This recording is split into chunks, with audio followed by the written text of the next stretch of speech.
Depuis quand ça a commencé? Depuis quand j'ai commencé à sortir de chez moi en bâillant les jours de match? Depuis quand les victoires ne m'apportent-elles plus rien et me laissent complètement indifférent? Tout ce que je voulais, c'était enfin me retrouver confronté à un adversaire qui me sorte de cet état. Je l'attendais depuis un bail ce match.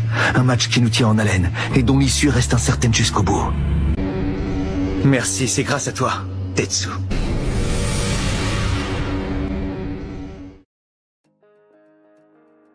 Salut tout le monde, moi c'est Rems et aujourd'hui dans le multiverse, on va parler de l'un des meilleurs joueurs de Kuroko Basket et sûrement un des personnages qui a la plus belle évolution du manga, Daiki Aomine. Aomine, c'est bien plus qu'un simple rival stylé, c'est l'un des personnages qui met en avant l'une des plus cruelles de réalité du sport. Et je suis sûr qu'à la fin de cette vidéo, vous verrez ce personnage sous un tout nouvel angle. C'est parti. Alors, pour mieux comprendre le personnage de Taomine, il faut remonter au tout début, c'est-à-dire la création de l'équipe de basket du collège Taiko. Taomine, depuis son enfance, adore les baskets. Et quand je dis qu'il adore les baskets, ce n'est pas une exagération. Depuis tout petit, il s'entraîne, il fait des matchs contre des adversaires plus forts que lui, sur le bitume, dans les salles, sous la pluie. Les baskets, c'est sa vie. Limite, il était tellement chaud qu'il aurait pu défier Stephen Curry. Et c'est là qu'il rencontre un autre garçon de ce jeune âge qui est complètement aux antipodes de lui. Attendez, je vais marquer une petite pause pour que vous deviniez de qui je parle. Kuroko. Oui, bon, je sais, c'était évident. Kuroko, c'est un garçon qui n'a, à première vue, pas de talent particulier, mais qui donne tout pour s'améliorer. Il s'entraîne sans relâche et, à Aomine, il en est conscient. Il sait très bien que Kuroko, il est très loin d'être à ce niveau, ou même il est très loin d'être au niveau des autres gars de la génération miracle. Mais ça, Kuroko, il en est aussi conscient et il doute de lui. Il est prêt à abandonner jusqu'à ce qu'Aomine intervienne. Ce qui compte, c'est pas l'équipe dans laquelle on joue, c'est d'avoir un bon état d'esprit. Comme toi. Et ça, c'est valable pour tout le monde, y compris pour l'équipe A. Un joueur qui travaille autant que toi est obligé de progresser. T'as gagné tout mon respect. Tu m'as donné l'envie de redoubler d'efforts et de travailler encore plus dur. Moi, je veux pas que t'arrêtes le basket, ce serait du gâchis. Bref, c'est clair, Aomine est la vraie lumière de Kuroko. Ce n'est pas pour rien que ces deux-là finiront dans la même équipe. Et forcément, avec une telle alchimie, le duo devient imbattable et, pendant un moment, tout est parfait. Aomine s'amuse, il progresse, il rayonne, mais très vite, un déséquilibre s'installe. Parce qu'à force d'être trop fort, il finit par laisser les autres loin derrière lui. Petit à petit, le basket devient ennuyant, ses adversaires n'ont plus envie de se battre, ses propres coéquipiers n'arrivent plus à le suivre. Et là, on va faire une petite pause. J'aimerais vous poser une question. Est-ce que ça vous est déjà arrivé de disputer un match de foot, de basket ou même de tennis et de vous ennuyer parce que l'équipe ou l'adversaire en face n'était pas à la hauteur?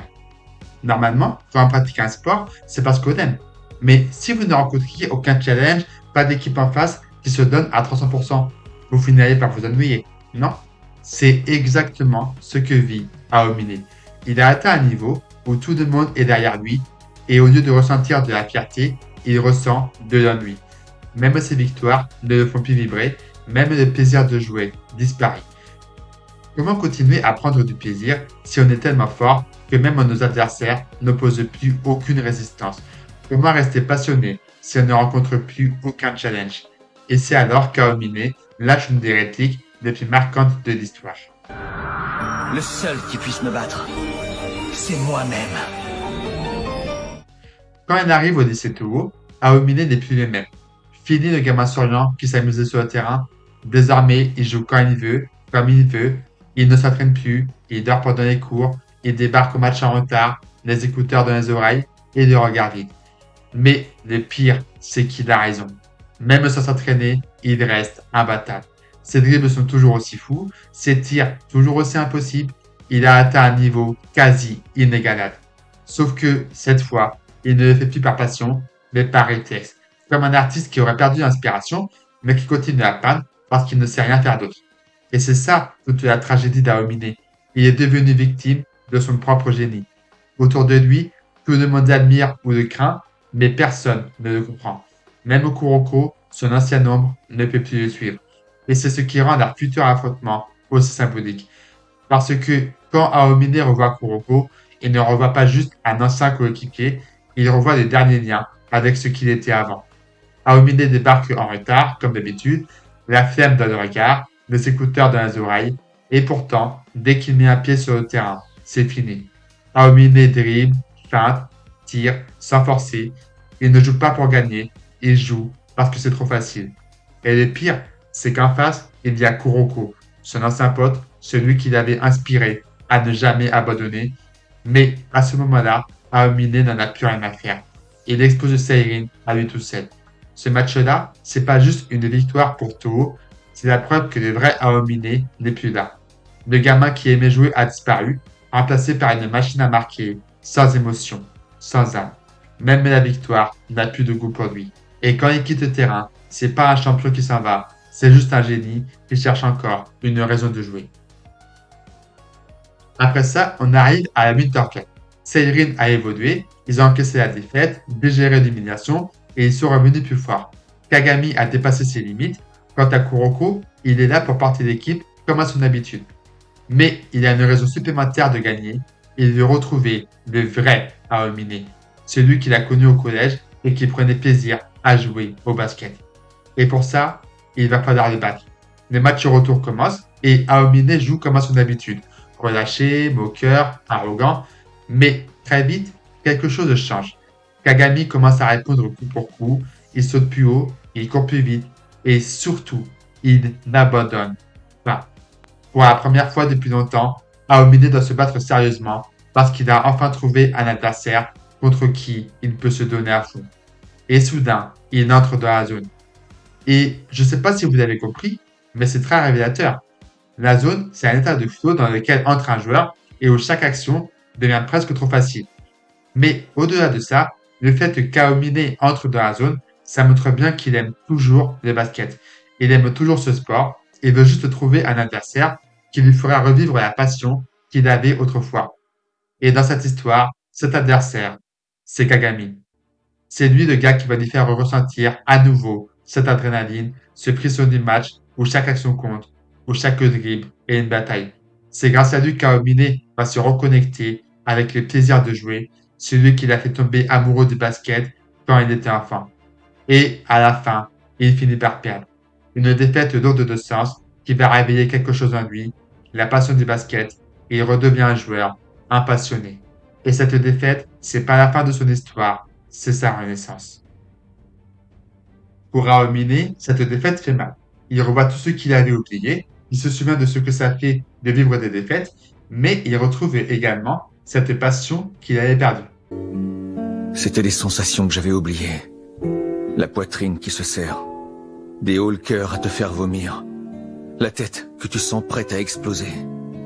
Mais en fait, même si t'as fait tout ce que tu pouvais pour oublier, quand tu ressens à nouveau tout ça, tu comprends que ça ne servait à rien. Quand elle revient, l'amertume d'une défaite te touche aussi fort que la première fois. J'ai passé une des pires nuits de ma vie. Mais au moins, grâce à ça, maintenant, j'ai retrouvé la soif de jouer, alors que je pensais l'avoir perdue. Et à partir de ce moment-là, on retrouve le Aomine d'avant, celui qui était la lumière de Kuroko. Il veut retrouver des plaisirs de jouer et mine de rien, ses actes parlent.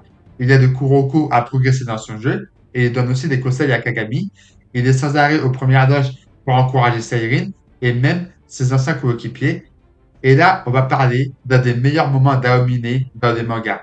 Un moment qui permet de voir à quel point il a évolué.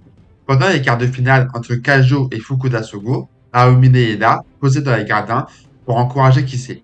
Bon, déjà, pour quelqu'un qui n'assistait même plus à ses entraînements, c'est assez révélateur de devoir venir soutenir un ancien coéquipier. Des matchs intenses, Kisei sort le grand jeu, il copie les techniques de la génération miracle comme personne, il brille comme jamais. Et en face, on a Aizaki, l'ancien de Taiko, jaloux, aigri, incapable d'accepter que Kisei ait pris sa place à l'époque. Bref, un bon gros hargneux, et on est bien content quand Kisei lui montre qui est le patron.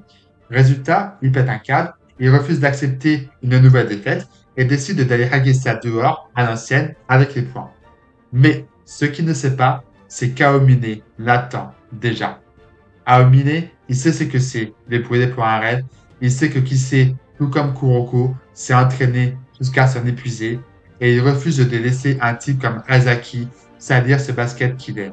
Azaki ne veut rien entendre, il se précipite sur Aomine et là, Aomine lui décoche une bonne grosse patate et envoie Azaki au sol. Et pourquoi il fait ça? Pour protéger Kisei, mais aussi et surtout parce qu'il croit de nouveau au basket. Aomine a retrouvé sa lumière, celle qui faisait briller toute la génération miracle. Ce moment avec Azaki, c'est plus qu'une simple bagarre, c'est un symbole, le signe qu'Aomine a retrouvé ce qu'il avait perdu, la passion. Et c'est là qu'on se rend compte à quel point il a évolué. Parce qu'au fond, Aomine, c'est le joueur qui vivait pour la passion du sport qu'il aimait tant, mais qui a fini par perdre la volonté de se dépasser. Ce n'était pas qu'il n'aimait plus ce sport, il avait juste besoin de retrouver cette flamme, cette volonté de redevenir la lumière qu'il était. Une lumière qui avait perdu de son éclat, mais qui, au fond de lui, ne s'est jamais éteinte. Aomine, c'est ce joueur qui représente une cruelle réalité du sport. Quand tu ne ressens plus le challenge, quand le feu s'éteint, tu perds toute envie de jouer. Mais si tu arrives à retrouver ce frisson particulier, si tu arrives à te souvenir que la défaite fait partie du sport et que tu comprends qu'elle peut t'aider à progresser, tu peux retrouver cette volonté de te battre. Et Aomine, lui, il l'a fait. Il est redevenu ce gamin de taiko qui s'entraînait sous la pluie, qui souriait en jouant, mais avec un peu plus de maturité, un peu plus de cœur. Au final, Aomine, ce n'est pas juste un prodige de basket, c'est un rappel brutal mais magnifique que le talent seul ne suffit pas. C'est avant tout une question de travail acharné et de passion. Et à mes yeux, c'est ce qui fait d'Aomine, au même titre que Kuroko, Kagami ou encore Akashi, l'un des personnages les mieux écrits de cette histoire. Sur ce, je pense qu'on peut s'arrêter là pour cette vidéo. Est-ce que vous aimez Aomine? D'ailleurs, quel est votre personnage préféré dans Kuroko Basket? Perso, j'adore ce manga et il fait clairement partie de mon top 5 au point que ça m'a même donné envie de me remettre au basket. On en discute dans les commentaires si ça vous dit. Quant à moi, je vous souhaite une bonne journée ou soirée. Moi, c'est Rem et je vous dis à très bientôt dans notre multiverse. Ciao!